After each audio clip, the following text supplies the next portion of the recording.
السلام عليكم. إن بدن Soomaalidu waxay aad ay ugu mashquulsan tahay ama ay u fahmi laadahay hatta dadka wadaadada marka la eego in urur diimeedyada Soomaalida in la fahmo oo ay shacabka Soomaalidu fahmaan dadka culimada ama wadaadada loo yaqaan ama urur diimeedka in shacabka Soomaalidu ay fahmaan runtii waxaa jirta caqabad weyn oo dhex taala sidoo kale in urur diimeedyada laftoodu isfahmaan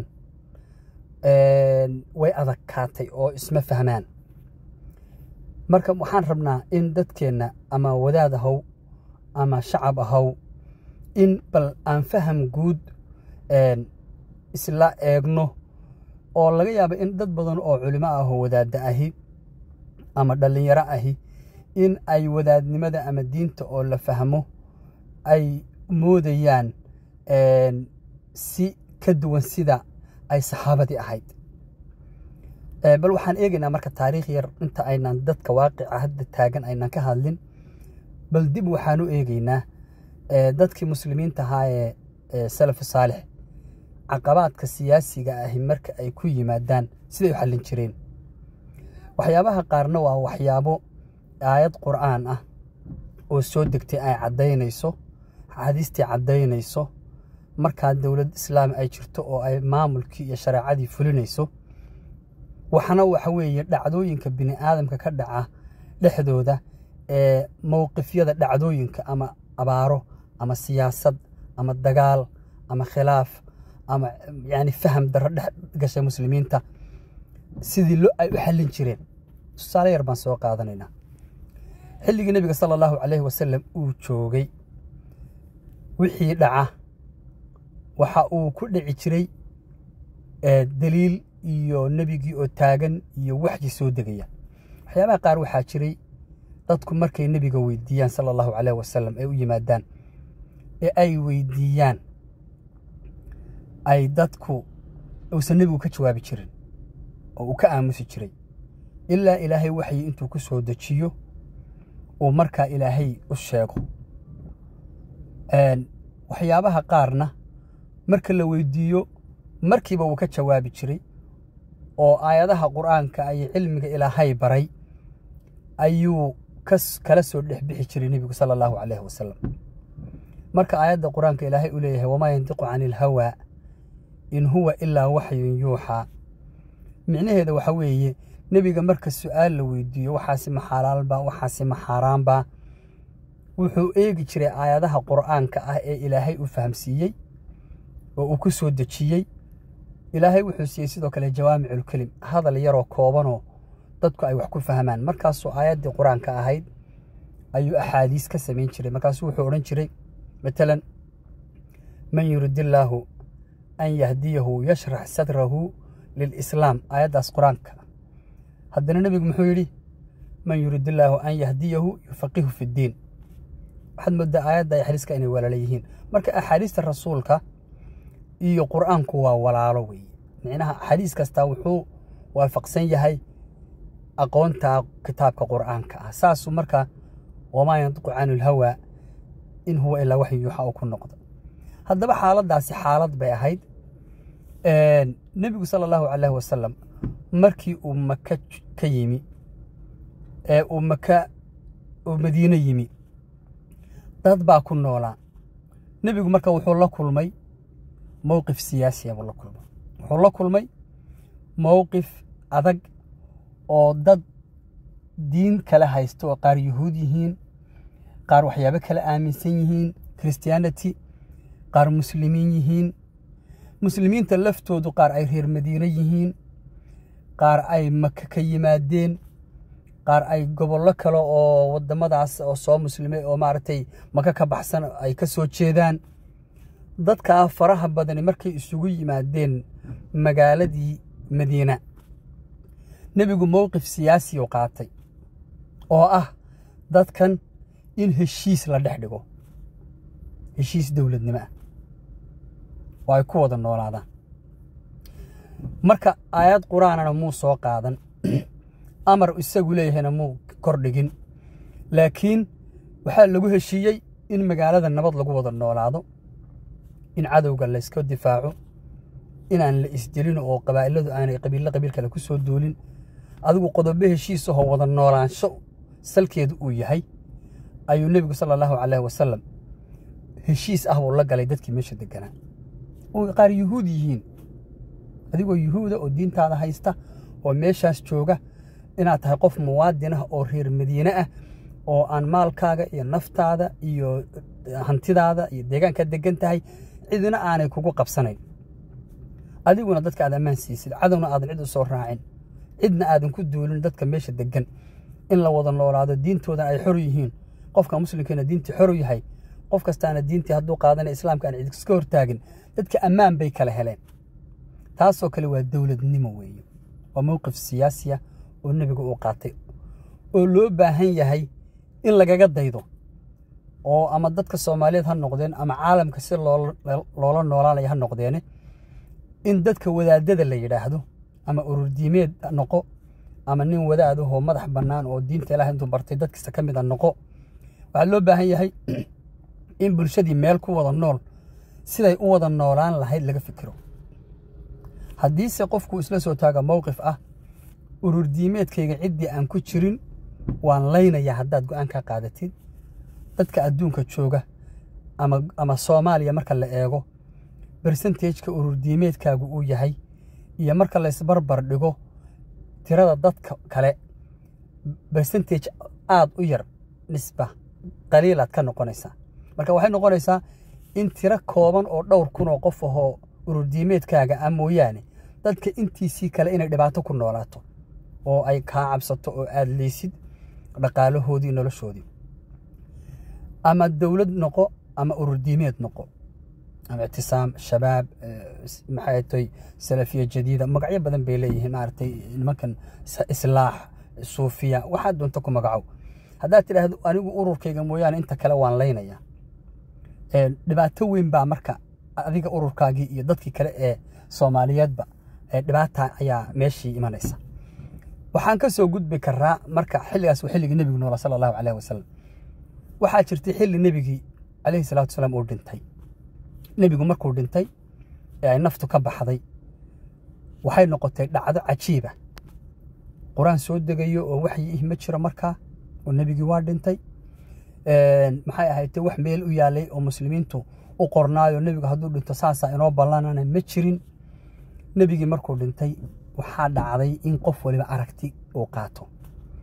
Umar bin Khattab oo kale wuxuu qaatay aragti ah nabigu ma dhimanin, wuu qaadan waayay. wuxuu arkay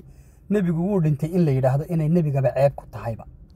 way aflagaadad tahay nabigi baa dhintay. seef buu qaatay Umar wuxuu yiri qofkii yiraahdo nabi Maxamed baa dhintay waxa weeye seeftaas madax kaga jaraya lama oran karo buu dadkii wuu caburiyay.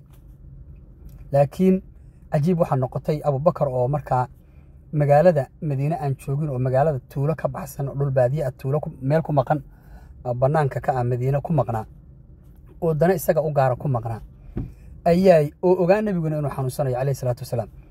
ayaa magaalada markuu soo galay wuxuu maqlay markiiba in nabigi sallallahu alayhi wasallam uu dhintay. wuxuu yimi meeshii nabigu yaalay gurigii Aisha dadkii hortuban yahay. Umar bin Khattabna uu seef la hortaagan yahay uu leeyahay lama oran karo nabigi baa dhintay. guduhu galay nabigi soo arkay uu soo hubiyay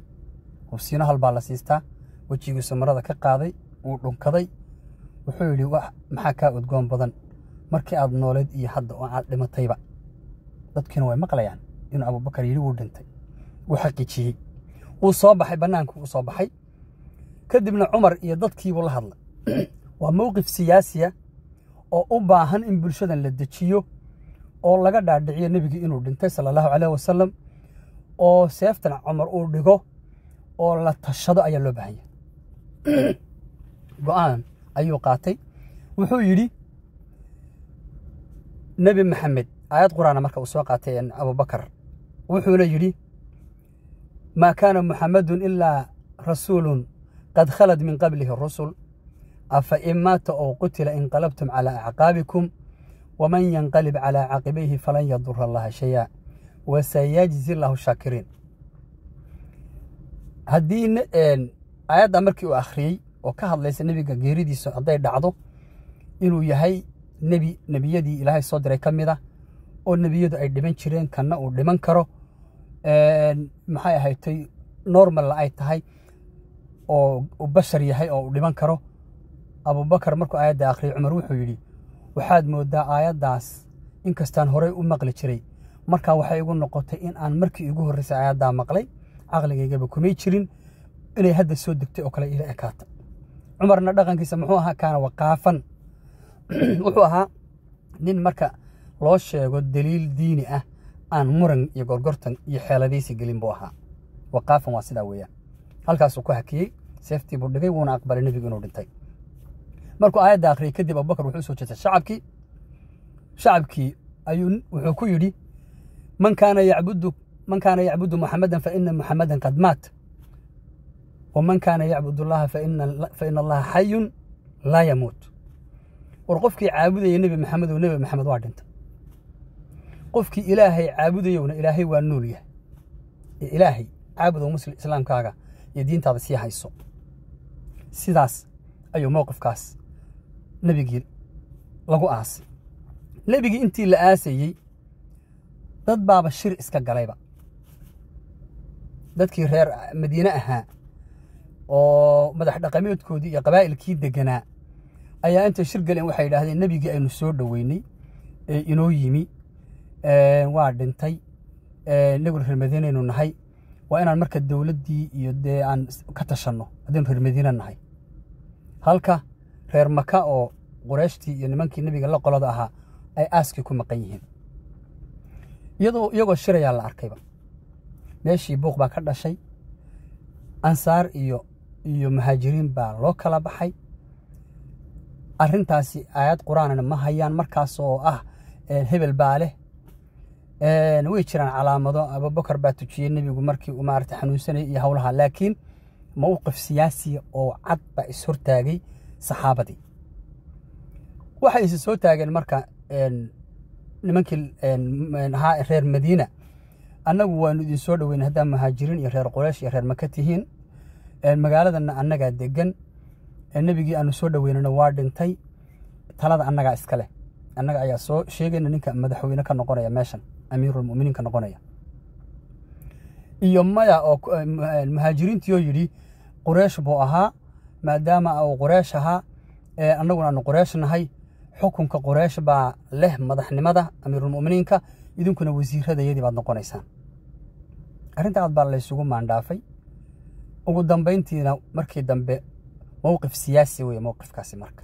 ma aha mowqif qaala lahu waqaala rasuul iyo hebel baa mudan iyo reer hebel baa mudan iyo maxay ahayd nebigu xadiiskaasuu yidhi iyo ma jiro waa aragti iyo mowqif siyaasi ah weeye xilligan aan joogno marka aan luqadda lagu hadlo aynu isticmaalno mowqifkaas siyaasiga ah waxaa la sameeyey tanaasul waa halka aan odhan karno hadda urur diimeedyo oo kale ka soo qaadinay koox saxaabo oo urur diimeeda ka soo qaadinay ahaayeen maxay tahay nimanka la yidhaahdo ansaarta ay ahaayeen oo deganaa reer madiine ahaa muhaajiriintuna inay garab ahaayeen maxaa meeshaa lagu xalliyey tanaasul in reer maka looga tanaasulo oo qurayshtii oo abubakar uu ka mid yahay la yidhaahdo ha noqdeen haddana qurayshtii markay noqotay lafteedii ayaa intay sii kala baxday ragga qaar waxay yidhaahdeen dee mar haddiiba aad leedihiin nebiga cidda xigtaa noqonayso oo quraysh oo reer maka ah dee cidda ugu sii xigtaa ha noqoto oo cali ha noqdo raggii qaarna waxay yidhaahdeen cali abubakar baa saaxiibka rasuulka ah waana tii nebigu markii uu xanuunsanayay calayhi salaatu wasalaam uu caaisha iyo dadkii iyo saxaabadiiba ay arkayeen uu yidhi umuruu abubakar dadka ha tujiyo abubakar ha loo sheego dadka ha tujiyey oo nebigiiyo nool calayhi salaatu wasalaam uu abubakar tujinaya taasina calaamad waxay tahay inuu leeyahay haddaan meesha ka tago abubakar haydin hogaamiyo ishaaro indication oo kale u arkeen kadibna indicationkaasay calaamaddaa yaroo maaragtay baaqa ah bay u arkeen iyo da'da iyo inuu ثاني اثنين إذهما في الغار إنه صحابي مارت اللي سعودي مركو صو ماركتي أبو بكر الصديق إيه سيدو كلا النبي إن لو ودي تدك يا دوجتش عشها إيه يودي أبو بكر بان وجتش على إيه اللي أو حرقكم ودين إنه معناها تدك ودم بان كودين إنه مركز سوي عائشة سال الرجال سوي أبيهد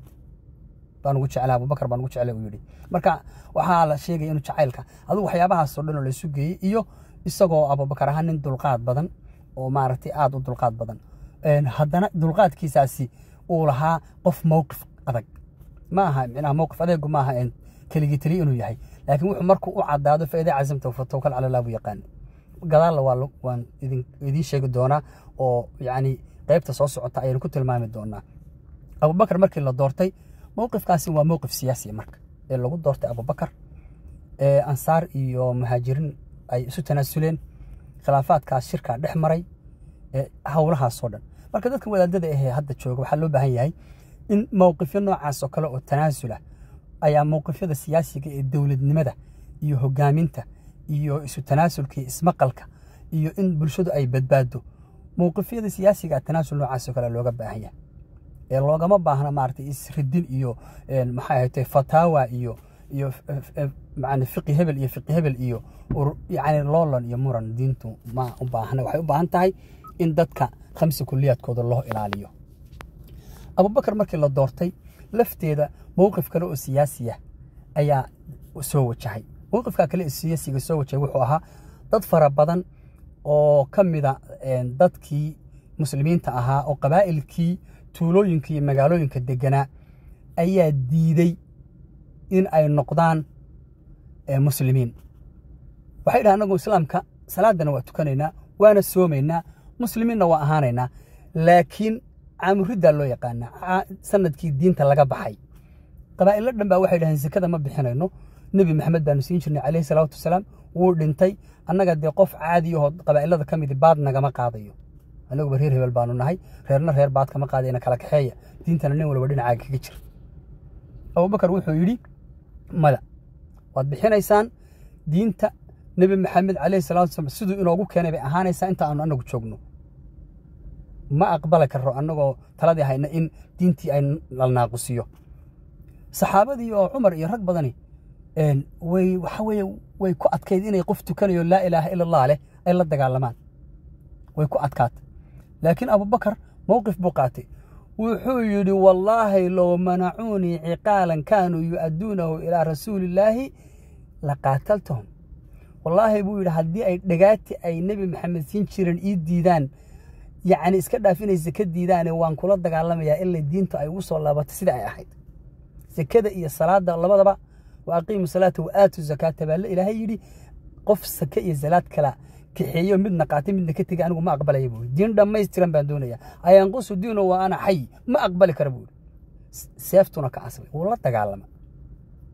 diintiina wuu ku soo celiyey dowladnimadii waa mowqif siyaasi ah abubakar go'aanka uu qaatay abubakar waxayna kuma soo degayn rasuulna ma ahayn qof buu ahaa saxaabi oo diinta islaamka bartay oo dee saxaabada ka mid ah buu ahaa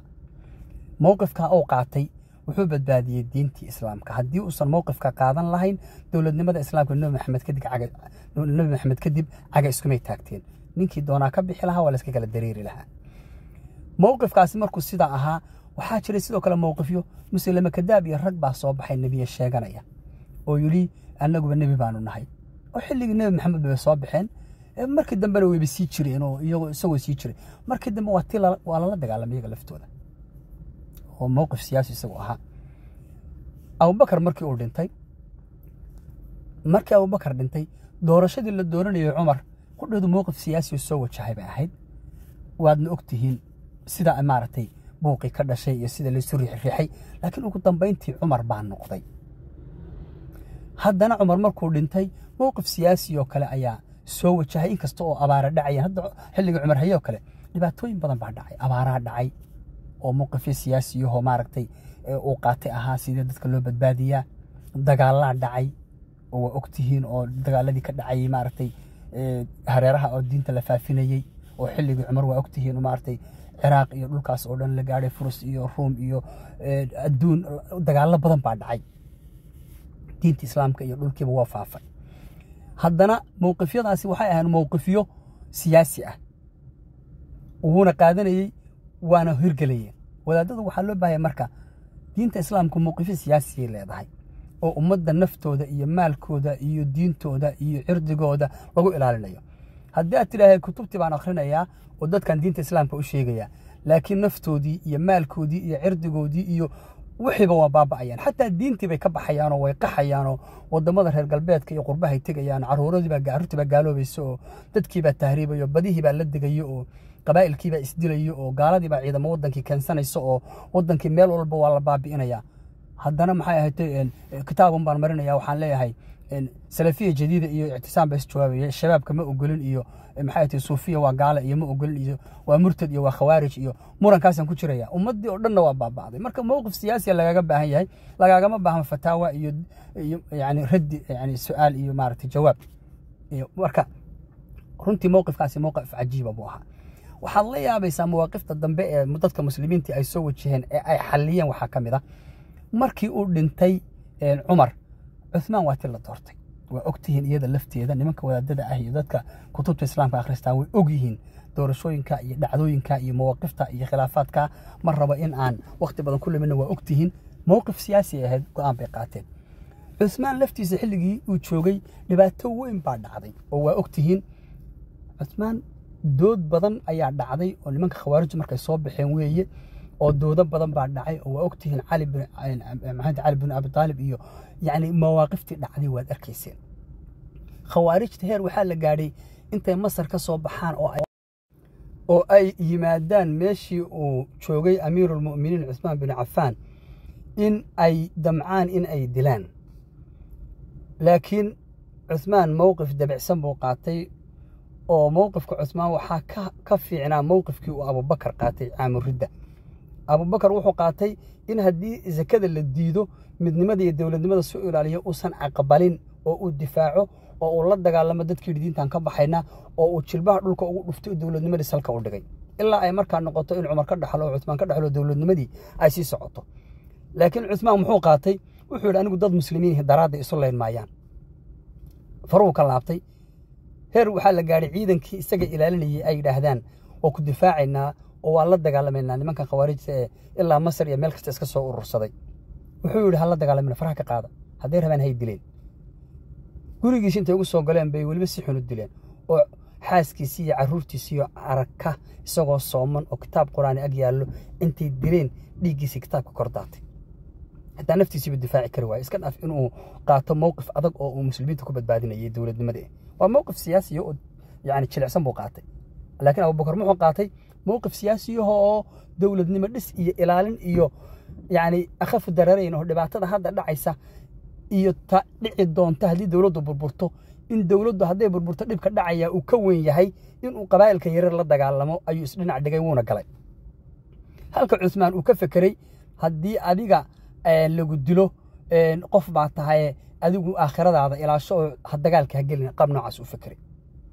لكن كمو فكرين أدنى وادمانيسا صحابتنا وإسلاميسا دولتنا وبربوريسا عمر حل ديلي دونا إن علي ديلي دونا حسن حسين ديلي دونا عائشة دقالك قالي دونتا معاوية قالي دونا صحابة إسلاميسا كمو فكرين دولتنا وبربورتوا دكتين هذا هو موقف سياسي هيد أو قاطي ما هي آيات قرآن ما هي حديث أركتي إيو administration إيو leadership إيو decision يعني go'aan qaadashay ahayd marka wadaadada waxa looga baahan yahay go'aan qaadasho dawladnimo iyo nolol khamsa kulliyaadka ilaalinaya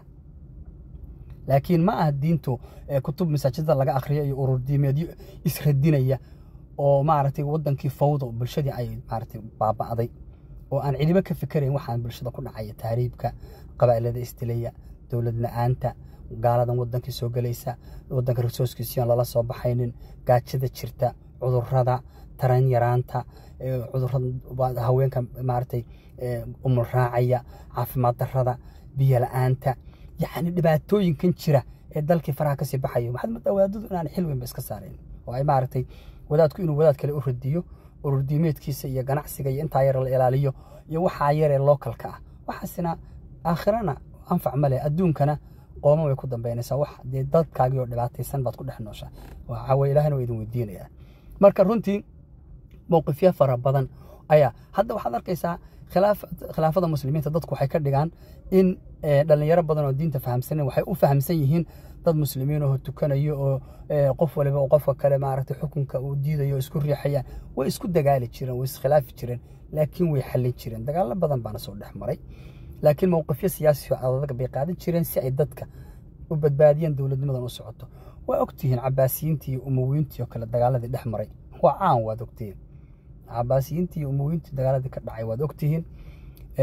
de waxaynu maaragtay aynu ka hadli karno maba ahaba waad ogtihiin xilliga xajaaj dagaaladii dhacay saxaabada badan oo laayay oo maaragtay xitaa maka intay qaar ka galeen oo intuu Cabdullaahi bin Zubayr ka daba galay oo ku dilayay waad ogtihiin haddana inuu ahaa nin xaafid ahoo maaragtay de wadamo badan iyo dhul badan furay oo ilaa maaragtay xagga Aasiya intuu u faafay maaragtay de aad ogtihiin dawladnimada soo faafiyay xilligii xilliga dawladdaasi jirtay umawiyiintii marka waad ogtihiin cabaasiyiintu markii ay rabeen xukunka inay qabsadaan say maxay iyo umawiyiintu say u dagaalameen xukunka mid difaacanaya mid kale markii dambe dhibaatada badan dhacday mawaaqif siyaasi oo adag bay ahayn laakiin dawladnimadii way socotay shariicada islaamka la fulinayay ummadda way socotay laakiin haddana khalaad badan baa ka dhacay nasiib waxay ku lahaayeen ma jirin dawladahan waaweyn ee sida Ruushka iyo Mareykanka iyo Yurubiyaanka intay soo farageliyaan ninkii dawladda la dagaalamay inta hubsiyaan saboorayaan ee awoodda leh heesaas ma jirin dawladda islaamku waxay ahayd dawlad aad u weyn xoog badan markaasna maxay ahayd furusna waaba laga takhalusay oo nimankan Farisiinta Eeraayinta waa tii laga takhalusay xilligii Umar iyo oo de waaba laga takhalusay Romaaniyiintuna awood badan ma lahayn oo waagi dambe waa tii laga takhalusay laakiin de awood weyn bay ahayd dawladda islaamku marka faragelintan hadda inaga inagu socoto oo kale ee wadamada islaamka kala go'go'ane wadan walba dhinaciisa lagu cunayo sidii xabad kimisa ma ahayn waxay ahayn power bay ahaayeen laakiin way iskhilaafi jireen way isdili jireen xukunka isku dili jireen waad ogtihiin mamaaligtii iyo faadimiintii yani waxay dhici jiray islaamka mar walba dagaalo iyo khilaafaad iyo dhibaato ka dhici jirtay laakiin khilaafada islaamka ee hadda muslimiinta jooga ay raadinayaan taasoo kale hadday tahay iyo hadday mid ka fiican tahayba mar walba dadka muslimiinta ah khilaafaad uu dhex maraya oo loolan siyaasadeed iyo dagaalo inay dhex maraan laakiin cidda markaa xukunka qabata de mar walba inay noqoto cid shareecada iyo diinta ay dadka ku hogaamiso hadda faadimiinta oo kale waxay ahayn niman shiica may ahayn nimanka sunniyiinta may ahayn hatta xajar al-aswadka waxay ka qaadeen maka oo meel kale geysteen oo maaragtay bari dambe la soo celiyay marka dhibaatooyin badan baa yani inta waxaad maqlaysaa waxaanu soo rabnaa in khilaafada islaamka soo celino yani khilaafada islaamka lafteedu dhibaatooyin badan bay lahayd marka inaga waxaan u baahannahay mowqif siyaasi oo waaqic hadda aynu ku noolahay nolosha inoo ilaaliya iyo aakhiradeenaba oo 5 kulliyaad waa taqaani qofka maalkiisa aqligiisa diintiisa irdigiisa yani ilaaliya 5 kulliyaad wad garanaysaa haddiise aad dadaalka aad dadaalaysid urur diimeedkaagu uu meel mowqif qaadanayo ay dadka noloshoodii iyo diintoodii iyo irdigoodii iyo dhulkoodii iyo wixii oo dhanba ay burburinayso oo aad halkaa uun maaragtay mowqifkaaga la soo taagan tahay oo urur radinaya aad noqotaan bal qiyaas khasaaraha iman karaa inta uu leeyahay ama ina soo gaaray ama hadda aynu ku dhex jirno marka runtii waxaan aad u jeclaan lahaa dhalinyarada aqoon-yahanada ah ee diin iyo maadaba bartay adduunka maanta jooga dabcan diinta islaamkana fahamsan in ay munfatixiin noqdaan oo iyaga oo waaqican aynu ku noolahay hadda waxaad arkaysaa in badan hadiga waxa lagu leeyahay fiqi hebel iyo fiqigu waa faham 400 sano 300 sano ka hor 100 sano ka hor dadkii noolaa iyo culimadii noolayd mawaaqiftii iyo fahamkii iyo fiqigii iyo fataawaadkii ay soo jeediyeen waaqica hadda aynu ku noolahay waxa laga yaabaa in aanay waxba ka tarayninba wax badan waynu ka faa'iideynaa oo waxyaabaha cibaadaadka ku saabsan oo de cibaadaadka iyo diinta iyo tawqiifiga ah maartay qaabka ay u arkayeen laakiin yani aragtida siyaasiga ah ee bulshadu ay ku noolaanayso runtii waxaynu u baahannahay mid waaqiceena la janqaarisa inaynu helno oo dawlad islaamaho sharci in la helo oo casri ah oo dadka maaragtay la wada noolaan karo iyadoo oo urur diimeedyo kala gedisan leeyahay oo qabaa'il kala gedisan leeyahay oo dadka qaar maaragtay ay aragtiyo ka duwan inaga oo xataa qofka Soomaaliga yiraahdo anigu shariica islaam in la isku xukumo ma ogoli isagay u taala laakiin hadii laga awood bato oo wadanku uu shariica islaam lagu xukumo isagay u taala hadii qof maxkamadii hadii shariica islaam yihiin waa lagu maamulayaa haduu doono isagu hadiido laakiin uu tukanaya waa muslim laakiin si uu wax uga qaloocan yihiin in la daayo inay noolaadaan oo nolosha loo ogolaado si aynu nabadgeliyo u helo iyo dawladnimo oo dadka intiisa badan ay u badbaadaan tusaale ahaan hadii urur diimeedyada maanta jira ee culimada diinta haddii nin waliba mowqifkiisa oo hadda taagan yahay taagnaado oo uu wadaad yar oo masaajid kitaab ka mariyo oo marba fatwo soo tuuro uu noqdo cid kastana uu yiraahdo waan la dagaalamayaa ilaa ay ururkayga soo galaan waxa weeye waxaad dhimanaysaa adiga oo sidaas ilaa way adag tahay in dadka Soomaaliyeed oo dhan urur diimeedkaaga soo galaan laakiin waa inaad ogolaatid in haddii ayan kulana dagaalamayn maxay ahayd dawladnimadii iyo isfahamkiina aad wada hadli kartaan isla jaan qaadaan oo markaas la wada hadli karo hadda wadankan Afghanistan oo kale waad aragteen Taliban ba in badan ka dagaalamaysay adduunku wuxuu yaqaanay argagixiso koob maxay ahayd koob ilaa 10 sano ayaa la dagaalamayay waxa la dagaalamay dhowr iyo 30 dawladood oo Mareykan iyo NATO iyo Europeanka iyo maartay hatta wadamada Carabta ay maartay sirdoon iyo dhaqaale ku bixinayeen oo Pakistan ay logistikada iyo caawinaysay iyo saldhigyada Mareykanka oo Afghanistan Ahmed Karzai iyo Afghan badan maartay la hubeeyay oo yaani waad ogtiin Iran garab ay yaani dagaal waan baa ka socday meesha haddana ugu dambeyntii Taliban wada hadal baa la galay waana la heshiiyay maanta wadanka Afghanistan dadkii Taliban-ta ahaa ee dadkii dawladii la dagaalamayay ku jiray iyo dadkii shacabka ahaa wixii oo dhan hadda way wada nool yihiin cid hadda la dagaalansan ma jirto dhamaantood wadad Afghaanistaaniyiina oo muslimiina oo tukado oo wadankoodii ku nool oo shariica islaam isku xukumoon cidna la dagaalamin cidina aanay ku soo doolin marka waa la wada hadli karaa ma ihi anigu urur diimeed wadanka qabsay oo san qabsan taa kama hadlayo laakiin in si aad ii fahamtaan ama aynu isu fahamno waxa weeye in dadka wadanka aynu wada leenahay ama urur diimeed ahaw ictisaam ahaw ama shabaab ahaw ama sunna wal jamaa nimanka la yiraahdo oo suufiyada ahaw ama salafiya jadiida ahaw ama waxa doontid ahaw ama qofka Soomaaliga ah ee baadiyaha iyo tuulooyinka degan ee ganacsi ku jira ahaw ama dadka dawladda ku jira iyo dadka maamul goboleedyada haysta ahaw dadkani wadankan leeyihiin hadda tiraahdo waan la dagaalamayaa ilaa aan doonayo ay soo raacaana dagaalku ma joogsanayo dagaalku saasuu isaga soconaya weligii ma dhamaanayo waayo dadkii wadanka lahaa ayaa doonaysaa in ay micnaha hoggaansamaan oo ay dhammaan aragtidaada ku socdaan waxayna isu arkaan muslimiin adigana muslim baa tahay laakiin sida aad wuxuu aragtid baale oo arkaynin marka waxay noqonaysaa in haddii aan la kala adkaan sida Cabbaasiyiinta iyo Umayyiinta oo kale way kala adkaadeen kala adkaantaas marka waxay noqotay in ay cidii adkaatay ay meeshii maamusho laakiin inagu mana kala adkaanayno faragelintan reer galbeedkuna cidii adkaan lahaydba cidii laga adkaan lahaa waxa gacan siinaysa reer galbeedka ba gacan siinaya dawladihii caalamka ayaa gacan siinaya marka maxay noqonaysaa in mar walba cidii laga adkaado wadamo shisheeye ay soo hubeeyaan oo cidii adkaatay dib looga adkaado marka si aynu taaqudheeda waxay u baahan tahay mowqif siyaasi ah warninkii Soomaaliga markaad ka adkaatid wuxuu soo garabsanayaa cid kale oo ama muslina ama aan muslim ahayn wadamada Carabta ha ahaato